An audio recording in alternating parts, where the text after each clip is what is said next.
Welcome to this session, and just so we can make sure you're in the right place, this session is AirBnBeware, short-term rentals, long-term Pwnage, and our speaker is Jeremy Galloway. The room is South Seas IJ, so if that doesn't make any sense to you, probably in the wrong place. A couple of quick notices just before we let Jeremy get on. First of all is to get you to stop by the business hall located in Bayside AB. The Black Hat Arsenal's on the Palm Foyer on level 3, and of course the Arsenal reception is at 5 o'clock this evening. And if you haven't picked up your merchandise today, it's your last chance to visit the Black Hat Schwag and bookstore. Quick reminder, if you've got your phone with you, which I suspect you have, can you put it on vibrate? It's a lot more fun that way, and saves disturbing everybody else that's in the room. So, without further ado, Jeremy. Thanks.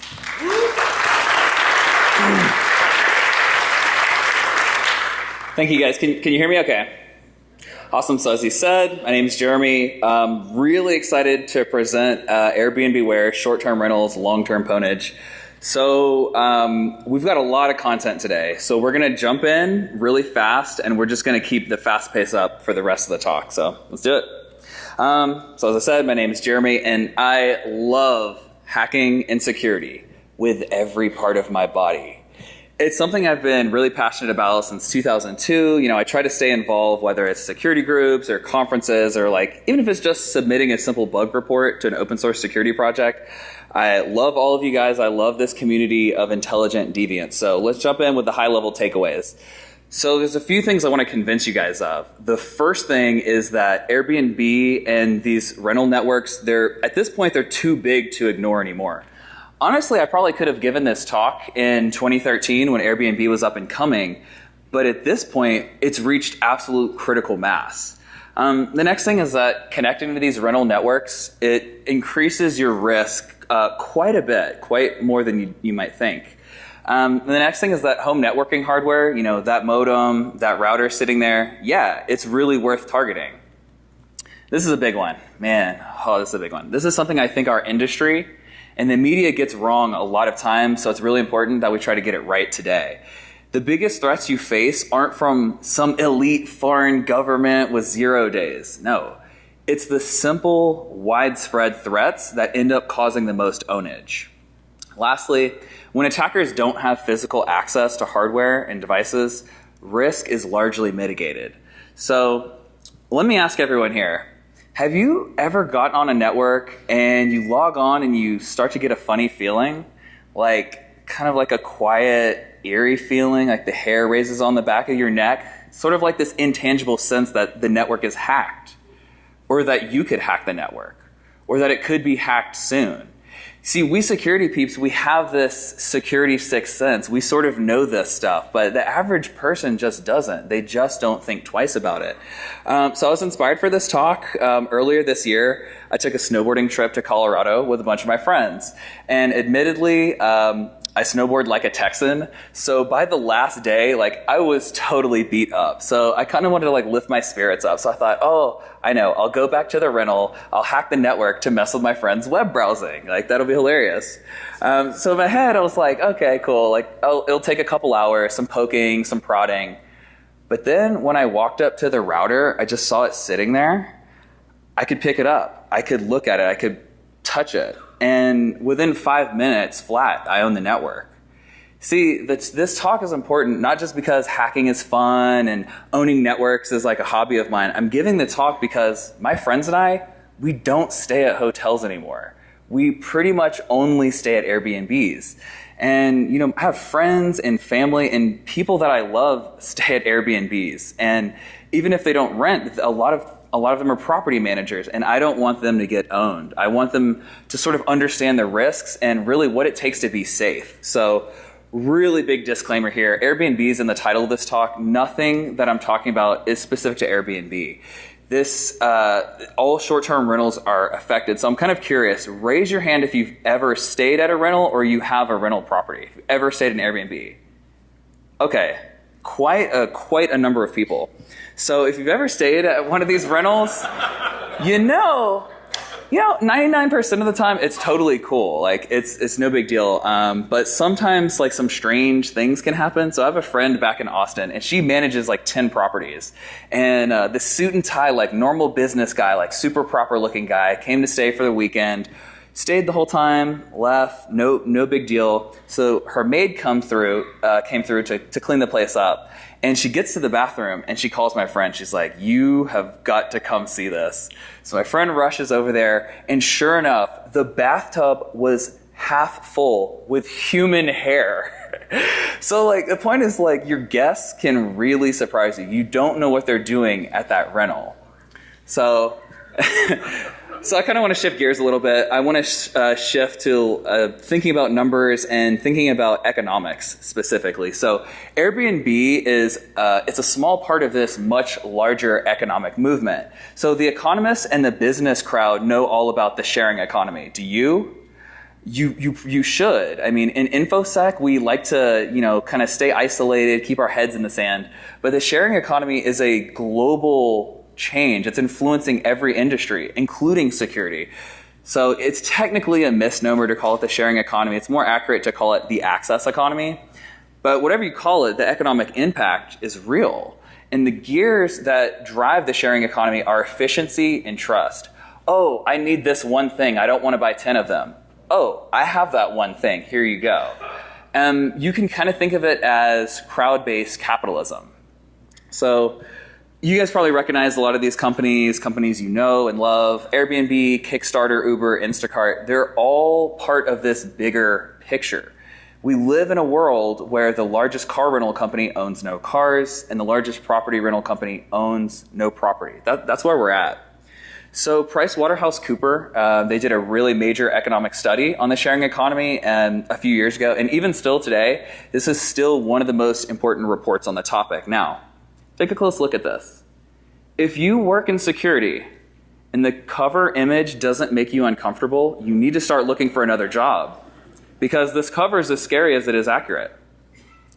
Okay, so let's take a closer look at what's actually going on with Airbnb. So it's become abundantly clear that short-term rentals have become a really major part of the US tourism industry. One estimate puts the market size at 100 billion, that's billion with a B. And the number of people staying at these rentals has doubled in less than 4 years. So first time I was like going through researching Airbnb, I was like, wait, did that say 100 billion? I was like, there's no way. Let me zoom enhance on that. Did it really say 100 billion?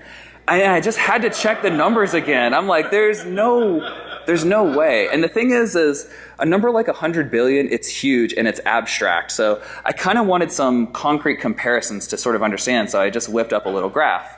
So on the far left-hand side in gray, you see the Las Vegas gaming market. Clocked in about $6.3 billion market size last year. That's all of the casinos you see up and down this strip, every one of them. It's about $6.3 billion. Next to that in yellow, something we're all familiar with, cybersecurity, big money, right? Right. One over in purple at $85 billion is the global cocaine market. Over one more, that's the rental networks at $100 billion. And so I kind of wanted a comparison for something that was larger than $100 billion, and it wasn't really hard to find, the cloud market. So all things cloud. In 2015, it was about $110 billion market. So now when I think of rentals, I think they're somewhere in between the popularity of cloud and cocaine. So anytime you're a company of this size, you're going to get in the papers a lot. And when you're Airbnb, the titles, the paper headlines look something like this. They were valued at $30 billion. What? $30 billion? That's like an oil company or Apple. The thing is, it's actually not really surprising once you look at the numbers. Over 350x increase in less than 5 years. Now, if you're an investor, this slide should be making your pupils dilate and your mouth salivate. They have more guests than many small and medium-sized countries. There's targets. Listings.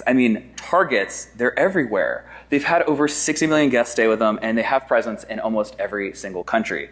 Now, in my head, I was like, oh, man, more numbers. Like, I need to make this more concrete. So in my head, I think of Starbucks as being ubiquitous, right? There's a Starbucks on every corner. And on some corners, there's 2 Starbucks. So when you go and actually look at the numbers, there's 23,000 Starbucks globally. New York City alone, just New York City, has 40,000 Airbnb rentals. Okay? If you add all of these up, 11,000 Walmarts, 30,000 Subways, McDonald's, hotels, every gas station in the world, if you add all of that up, it's still not even a drop in the bucket compared to the 2 million Airbnb rental networks. That's 2 million networks you could own. 2 million potentially vulnerable networks. And it's not a US thing. They're in Paris, Rome, Amsterdam, Rio. It's totally a global phenomenon. So just last year, you see headlines like this, $100 million round. They doubled their bookings again to 80 million. And then, we got another private round of $1.5 billion. So New York City alone in 2016, this year, they're projected to generate about $610 million of economic activity just within New York City. So it doesn't take a brilliant financial analyst to understand what's going on here. Wheezy can break it down. Airbnb is a money machine, a wildly popular money machine at that. But every headline isn't a good one. This particular study showed that 40% of people surveyed that stay at Airbnbs, they admitted to snooping. And when you survey millennials, the number jumps up to 56%. The thing is, it's not really all that surprising. I mean, I know when I stay somewhere, I open the doors and I check to see what's open and what's not. I mean, it's not that strange to be a little curious. And the same thing when you get on the network too. Now, some people are thinking I'm a business dude. I don't mess with Airbnb. That's just home users. Well, if you think they've been aggressive about going after the vacation rental market, you haven't seen anything yet. They are going straight for the heart of business travel. So show of hands, has anyone here stayed at an Airbnb or a rental through work, either expensed it to them or directly through work? Show of hands? Okay, so a few people, but it's getting more and more popular.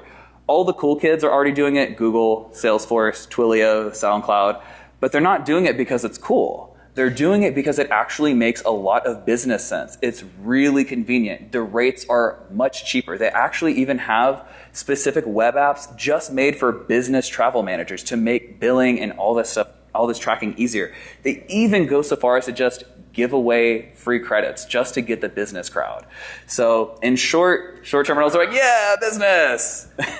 Okay, so I want to shift gears a little bit and start getting into the tech stuff. So in the last 6 months, show of hands, in the last 6 months, have you personally, not your significant other, not your network administrator, have you personally updated your router security? Hands. All right, so a fair amount of people, and this is a security crowd. I'm a security dude, and I don't even normally think about my router that much unless something comes up. So I kind of want to get interactive for a little bit. I can't be the only one having fun. So I have this really basic wireless router up here, something you'd find in a rental unit. If you're feeling brave, the SSID is shown up here. It's AirBnBeware. No password to get in. It's not connected to the internet. So what I want you guys to do is log into the router. And I want you to browse around with the attacker's mindset. What can you change? What buttons can you push? How can you influence the routing on this device? And if you connect, please don't be a weave. Please don't set an admin password. Don't DOS the network. Okay, if you don't trust me, or if you don't trust the wireless, or if you don't trust your neighbor, you can still totally follow along. Take your phone out, take your device out, and if you just Google D-Link emulator, the first hit is, it will give you like a full interface that you can log into, click through, and see the entire router operating system. So I will not be offended. I actually want you guys to go through this while I'm giving the presentation. So I don't know if you guys remember earlier, I was talking about, you get a funny feeling on a network. So I have this mental scale of trust when I connect to a network for the first time. So to the far right side, it's like your home network. You're like, yeah, I'm totally safe on my home network. I know everything about this. I know all the devices. You feel good. Kind of in the middle is like when I connect to a university network. They probably have a really robust network, but there's still thousands of students with malware doing who knows what. So I'm a lot more careful when I'm on a university network. And the far left side is that random hotel kiosk. You type your password in that, and you're going to want to change it immediately. And so for me, Airbnbs, I kind of put at that 15-20%. I mean, it's not total chaos, but you should be aware. When it comes to security, you're usually kind of just crossing your fingers going I hope it's okay. So quick little look at a basic home network. Got clients, got your home network, like your home router, and the internet. So as an industry, we do a really good job of protecting clients. You got AV and code signing and local security policies. And if you work at a bigger company or a modern tech company, you might even have an endpoint agent installed in your device. And on the server side, we do a really good job too. We spend a lot of times like making certificates and firewalls. And we've got all these bug bounty programs and input filtering. But on the home router side, we basically have two things. We have the password protected admin panel and the lack of physical access to the device. And that makes me really sad. That's the only thing protecting these networks. So when you connect to these rental networks, you're exposing yourself to more risk. But how much risk? Can it actually be quantified? So if you guys have ever taken a sexual health class or a sexual education class or a health class, you might have learned about something called sexual exposure. Now, what is it? It's basically an algorithm that helps quantify risk. So in this example, the numbers that I'm using are from national averages. So the first thing they ask you is, how many partners have you had? Put in 7. Approximately, how many partners have they each had? 4.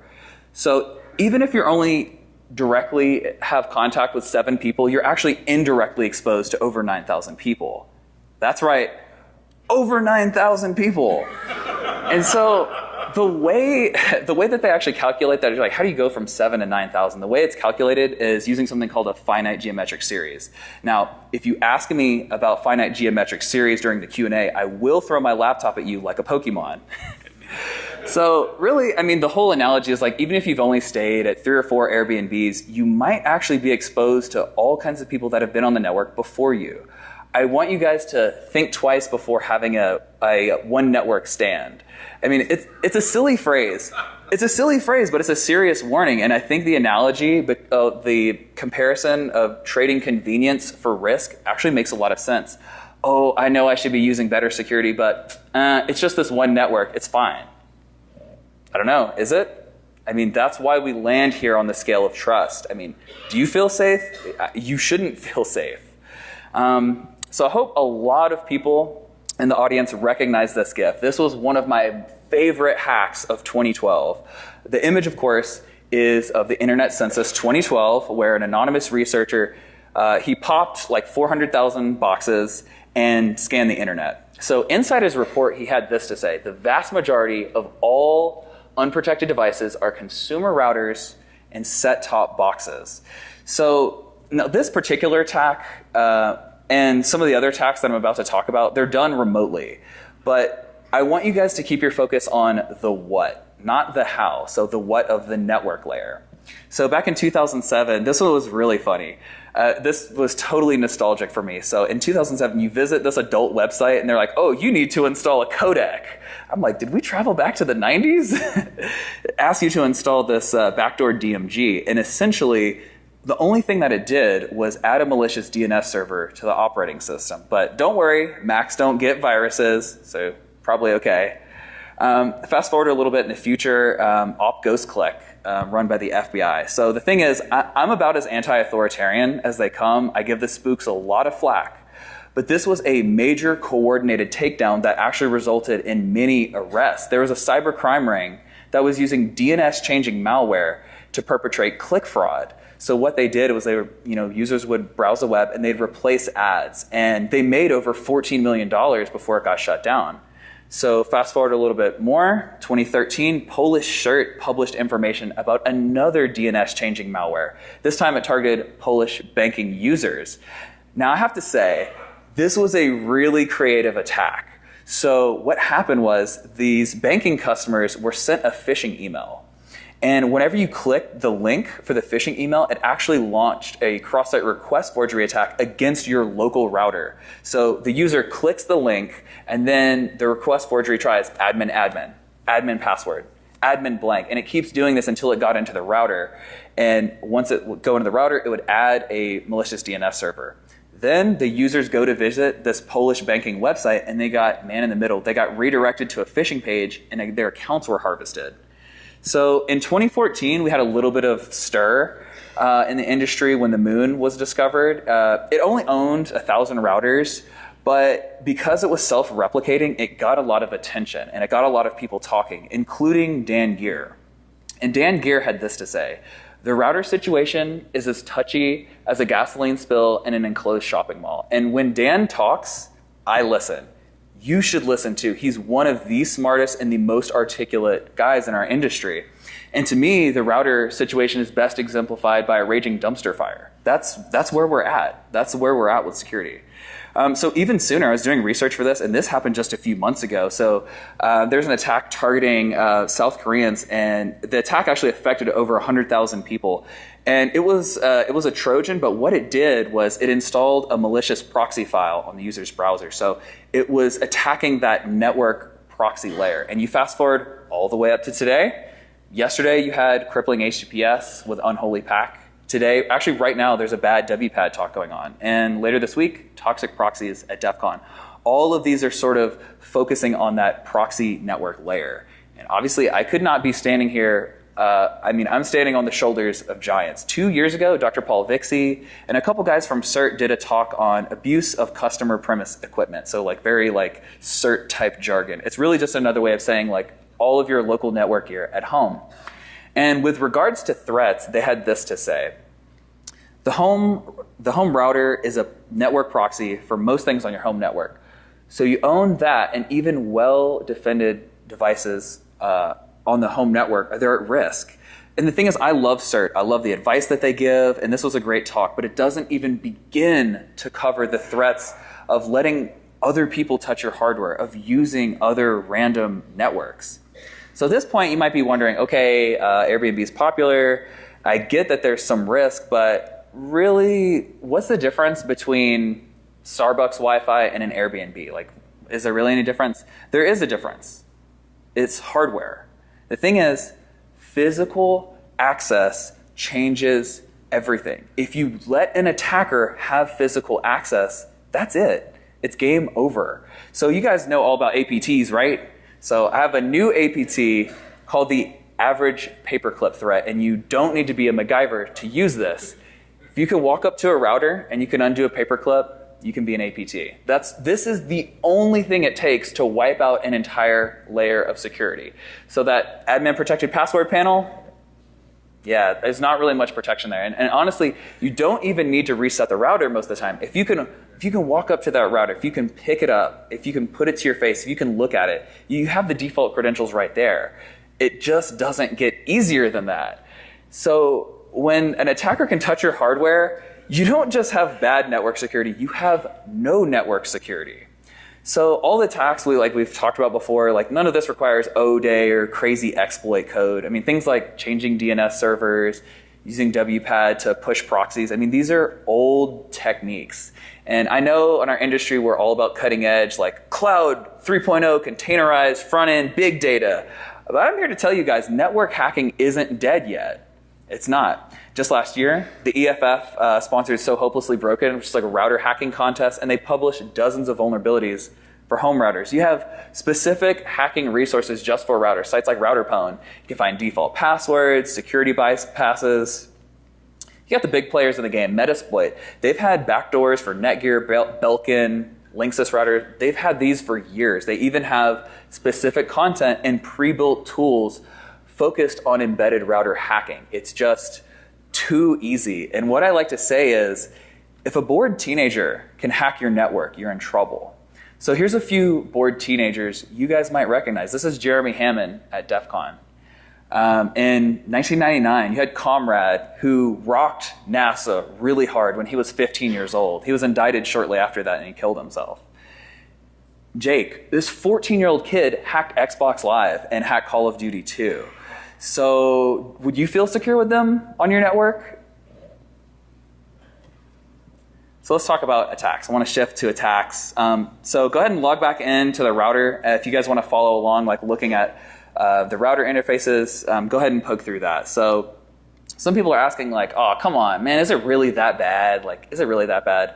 Well, when your network is owned, the impacts are things like exposure of sensitive information, modification of trusted data, and injection of data. So yeah, it is that bad. It doesn't really get much worse than that. So one of the easiest attacks that you can perpetrate on a router, easiest thing is just enabling remote administration. That way you can log back in a week from now, a month from now, 6 months from now, long after you've stayed at the Airbnb. And the funny thing is, like, even though the software for these routers are terrible, they actually have some features. So in this particular router, you can create an inbound filter so that only you can remotely manage the device. So if you scan it from the internet or scan it from the outside, you won't see anything. One of the scariest types of attacks, I think, is just the passive adversary that just sits, waits, and listens. They add them. You can do things like add yourself as a syslog server. Just keep tabs on what's going on in the network. You can even use dying DNS to remotely manage the network. It's probably the router or modem has using DHCP, so the IP address is going to change. You can use this so that you always have tabs on it. One of the simplest attacks ever can be done in just a couple clicks. All you do is back up the router setting, download a GUI Windows program called Router Pass View from Nearsoft. Next, next, next, load up the backup file, and it spits out plain text credentials. Dead simple tool. Anyone can use this tool. It's so easy. This thing can reveal things like PPTP passwords, L2TP passwords, ISP credentials, more stuff. I mean, if you want to be a troll on a network, if you control the router, you can do things like block access to specific websites. One of my favorite things to do when I hack my friends' networks is just turn on parental controls. They hate that. You can do troll things like reduce the speed of the network, change it from full duplex to half duplex. You want to get a little more malicious, you can start doing things like adding hosts to the DMZ. So if you add a host to the DMZ, basically what it does, it removes that network firewall. So the client is just sitting there naked on the internet. And when they're sitting on the DMZ, a lot of attacks that only work over a LAN or that only work over full man in the middle, they'll actually work over the full internet. You can do really innocuous things like reducing the security by enabling security features. Like you turn on WPS, and that's a hard setting to detect that someone changes that. Average person is going to be, it's really hard for them to notice things like that. You can even do things like add yourself as an NTP server to control network time. Now, admittedly, I only know of one attack that's based off of NTP. That was the iOS auto bricking update issue we saw earlier this year. But the point is that you can deeply influence various aspects of the network if you can control these routers, if you want to. Of course, you can't talk about router hacking without someone mentioning firmware modification. Realistically, this is a pretty fairly advanced attack. It would take a lot of time. More importantly, it takes a lot of motivation. But the thing is, it is plausible. And it would be extremely, extremely difficult to detect. Along the same lines would be remote administration through something called TR069. So TR069 is what ISPs use to push out firmware updates and send updates to routers. So if you guys remember ROM Pager or the Misfortune Cookie vulnerability last year, that was based on TR069. So again, it's more advanced, but it's totally plausible. Being that these are routers, it should be no surprise that they let you change and manipulate the routes. Hey, add yourself as a network gateway, and you can start your man-in-the-middle attack that easy. You can make static routes. You can make yourself the network gateway. If there's any CCNA holders in here, you'll appreciate this. This router, you can actually program it with RIP. You can actually configure this thing with RIP. The attacker's just sitting back, just waiting. They can manipulate their traffic, or they can just watch you. So a lot of the attacks we talked about earlier focused on DNS. So it's definitely a prime target. So show of hands, does anyone know why an attacker might want to change one DNS server but not both? You can just shout it out if you know. Exactly. You don't want to overload yourself. When they load up, Netflix or some not safe for work site, you don't want all of the traffic flooding your DNS server so much that it's going to knock it over. You want to make sure things still look legit. So when an attacker gets control of DNS, it looks something like this. Yeah. It's basically just like that. And the reason is because once you get that DNS foothold in the network, you're opened up to a lot more attacks. You can do things like SSL downgrading, things like phishing, farming, capturing hashes. You can do things like send malicious updates to your computers. And even some of those WPAD attacks that we talked about earlier, you can do some of those. So specifically with WPAD, if you can answer a WPAD DNS query, that network is in trouble. That network is like Shane McMahon getting stunned, and your network is left dead, flat on its back. That's what happens if an attacker controlled WPAD on your internet. So for the attacker, the hardest thing is picking which attack they want to use. I mean, there's no 0-day. There's almost no exploit code at all. If you use Metasploit's AutoPwn, there's exploit code in there. But there's pre-built tools. You don't really need a lot of infrastructure. These attacks can be totally automated. They can be passive. They can be really difficult to detect because there's so little forensic recording done on a router. You can wipe the logs, no problem. So I'm going to give you a quick little demo. So for this demonstration, me as the attacker, all I've done is log into the router and add myself or add my DNS server. So let's see what it looks like from the client side. So with videos, there are no demo gods, so this should work. So, all right, oh, cool, yeah, just got to my Airbnb. Oh, man, it's time to get on the internet. Oh, let's see, it's time to Netflix and chill. Yeah, okay, let's see. Netflix, what the hell? Secure Wi-Fi. No, hold on, let's try Hulu and chill. Okay, Hulu and chill. Oh, man, what is this thing? It wants me to authenticate, blah, blah, blah, secure Wi-Fi, secure router, enter username and password. Okay, sure. Username, Jay Galloway, password, this password is super secure. Boom. Okay, cool, let's see if we can browse the internet now. Let's try good old Google, see if that'll get us there. Type it in. Okay, cool, we're on the internet. Back to Netflix and chill. So at this point, the user has completely forgotten about the captive portal. And on the attacker side, we got a few things going on. So you see a lot of these domains and things scrolling by. All of these are web requests coming from people on the network. Hey, I'm trying to reach this resource. And we're saying, no, go to my captive portal, go to my captive portal. We're sitting there waiting, and boom, we just got their credentials. So these are the NTLM hashes. You can take this, we can copy these and crack these later. So up here you see some things like we have anything that ends in .com, come to me. Anything that matches my wildcard, send to me. And once they send the NTLM hashes, send them back to the regular internet. And at that point, the attackers got you. They've got you. The thing is, Pokemon can make anything funny, but if those were creds to your corporate network, you wouldn't be laughing. So these attacks, I don't want you to focus on that particular attack. That was really just an example of a whole range of attacks that you can perform. So you can be really subtle, like the actors for Operation Ghost Click, just doing subtle things like replacing ads. Or you can be more direct. You can force users to your page. You can customize the attack based on their traffic. You can be just an annoying troll, or you can actually perpetrate some devastating attacks. Some of the attacker types you might want to consider or think about is Bobby Tables, you know, that bored teenager. Mom and dad are off cross-country skiing for a few hours, and he's just bored at home and wants to play on the network. You have trolls, and you have full-blown black hats out there, unsurprisingly.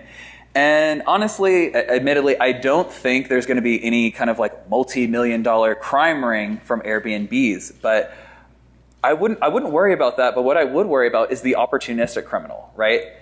The guy that's not trying to rob the bank, the guy that's trying to walk up and just check, see if you left your car door unlocked. That's the threat that we're talking about here. So with these attacks, you can't target an individual person with these, but you can do some semi-targeted attacks like targeting conferences and trade shows. I know for a fact, I can guarantee many people at Black Hat and at DEF CON are staying at Airbnbs right now. You can do things like target specific locations, like think about like super hipster developer neighborhoods in Silicon Valley and San Francisco, and think about the people that stay there. Even in DC, you can target high-end rentals for high-end targets. Even things like military bases. There's a military graduation, thousands of people come in to see it, the hotels get booked up, and a lot of people end up staying at Airbnbs. Now, a military professional would not send their secret credentials over an Airbnb network, right? Right? It just makes me really sad that that's how bad it is. So Dan Kaminsky spoke yesterday. He's one of the key holders to DNS, one of the key holders to the internet. So thank you, Dan. So ICANN goes through crazy measures to make sure your DNS is secure. They have these keys, locked cages, they have like iris scanning and smart cards and weight detection and all this stuff. This is how ICANN secures your DNS. This is how you secure your DNS. Do you have security? Compute says no. So let's shift gears a little bit. We talked about all the ways you can get owned, get yourself owned. So I kind of want to spend some time talking about how you can keep yourself safe on these nasty networks.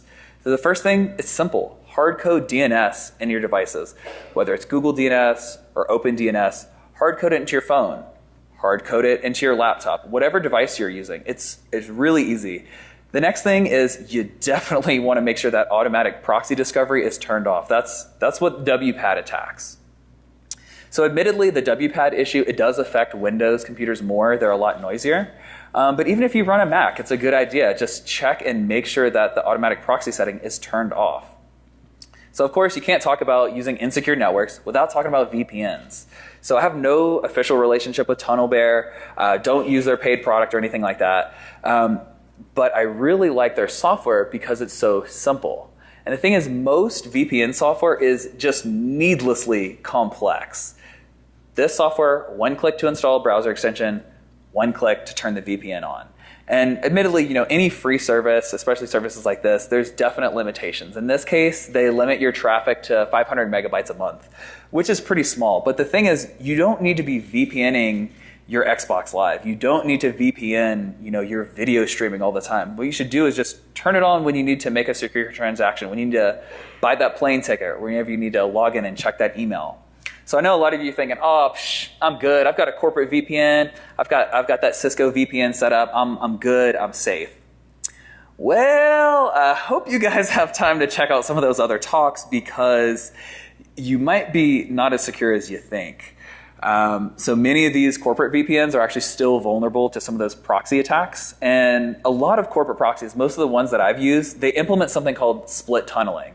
What split tunnel routing is, it means, hey, if you try to access internal.myoffice.com, it's going to go out the VPN. If you try to access Facebook, Gmail, it goes out the other connection. And it ends up leaving you really exposed. So even if you use a corporate VPN, make sure that you're not leaking anything.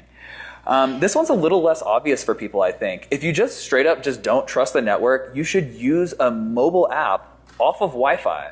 So this way, the client can verify the server, and the server can verify the client, all without touching the rental network at all. Another really simple option, turn your phone into a hotspot, bypass the network entirely.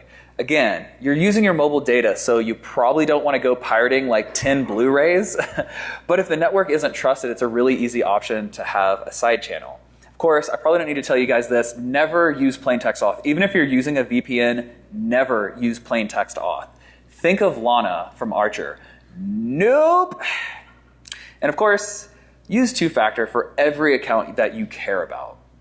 So these are some of the technical mitigations, but there's actually something way more important than that stuff. I want you guys to focus on behavioral mitigations, things that actually change the way you think about security, things that change the way you interact with your devices. If I could give one piece of advice, one piece of security advice to the average user, I would tell them to watch Mr. Robot. If you watch that show, you're exposing yourself to more security than 99% of the population. There's people in our community, Sea Junkie helps edit the show and make sure that the hacks are actually accurate. And if you watch that, you'll be at the top 1%. This is something I can't reiterate enough. Just be skeptical. When you're off of your trusted network, be skeptical. Be aware. Think about the first time you travel out of the country or the first time you traveled somewhere new. You don't want to be paranoid, but you want to be cautious. You want to beware. So even if you're just traveling at an Airbnb in the United States, you should still be really cautious. Be aware. Be skeptical. So it's really important we do everything we can to protect ourselves, but it's really, really important that we hold website owners accountable for delivering the best security possible. That means things like asking that they support standards like HTTP strict transport security and things like HTTP public key pinning. Security standards like this, public key pinning can stop a man-in-the-middle attack dead in its tracks. Unfortunately, it's not that widespread. Netcraft did a survey of the entire internet. They scanned the entire internet for public key pinning, and they found that less than 3,000 sites were doing it correctly. So the thing is, these things don't change unless you demand them. So if you want better network security, you need to demand it. So I had a lot of interest from property owners. When I started talking about this, they were really interested, and they really care about keeping their guests safe. Single best piece of advice: remove physical access. Take that router, lock it in a closet, lock it in a secured room. If you stay in an Airbnb, you know it's normal for there to be a locked closet or a locked room. It's not that crazy. Think of R. Kelly. Keep your hardware trapped in the closet. Okay, real life, you can't always just like move your hardware around. In real life, a lot of times your gear is it is where it is. And I really like these pieces of atypical hardware. It's like these electronics enclosures. They make them specifically for Wi-Fi access points, so it's not going to do anything like diminish the signal. It's not going to degrade the wireless. But you lock this thing up, and it keeps it away from the people that are curious. They have indoor-outdoor models for these things. There's plenty of sizes and shapes to accommodate your hardware. Now, the thing is, I tell this to a hacker, the first thing they're going to say is, man, I could pick past that lock in 5 minutes. And if Jay Gore were here, I bet he could pick it in 30 seconds. But the point isn't to create perfect security. The point is to raise the bar. Keep honest people honest. Right now, the only thing an attacker needs to do to own a network is want to. Okay, we just need to make it a little bit harder than that. I know this sounds crazy. You could just not offer Wi-Fi. Gasp! I know, it sounds crazy. But I've actually stayed at multiple Airbnbs for a night and just used my mobile network. It was honestly not a problem. This is something you guys probably know. Never, ever share your personal Wi-Fi connection. So even if the attacker doesn't have access to it, the router's in your front house and they're staying in the back house, you should still never share your wireless connection. You're just exposing yourself far too much. Instead, just get a separate low bandwidth line. It's inexpensive. If you're using Airbnb as a business, it makes business sense to do that. Some other options, you can just back up and restore your router settings every once in a while. I'm not saying do it after every guest, but just make it part of your Airbnb routine. Maybe do it every few months. This is a really big one. Some of the nicer Airbnbs I've stayed at, they have these guest guides. And they say things in there, it's like nearby entertainment and nearby restaurants. And it's really easy just to add a couple lines about online safety and security. I mean, you don't need to write a whole diatribe, just a couple lines that reminds people to be safe online and be skeptical and be aware.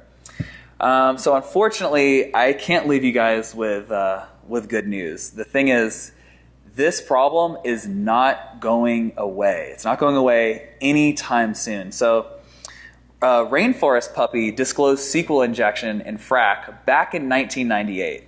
So tell me, why is it that we've been saying 2011, year of the breach, 2012, year of the breach, 2016, year of the breach? SQL injection has been the root cause for many, many, many of these breaches, even though it's almost 2 decades old. Why? Why?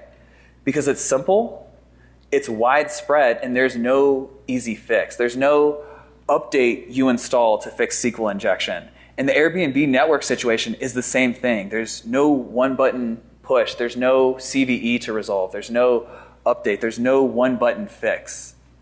So I'll start wrapping this up, guys. Some of the takeaways.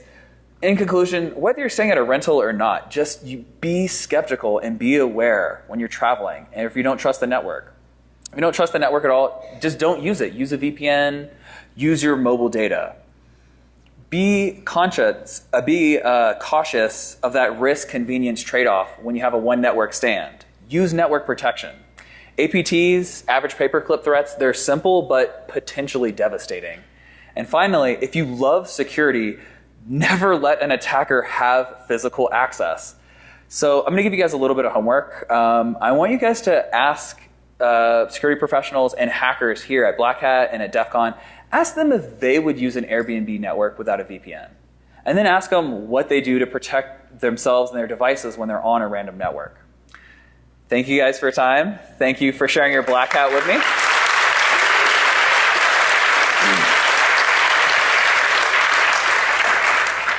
If you want to get in touch, or if you want to send me your best phishing email, you can reach me here. If you guys want to bounce, you can. If you want to stick around, I think we have just a couple minutes for Q&A if you'd like. If there are any questions. All right, thank you guys.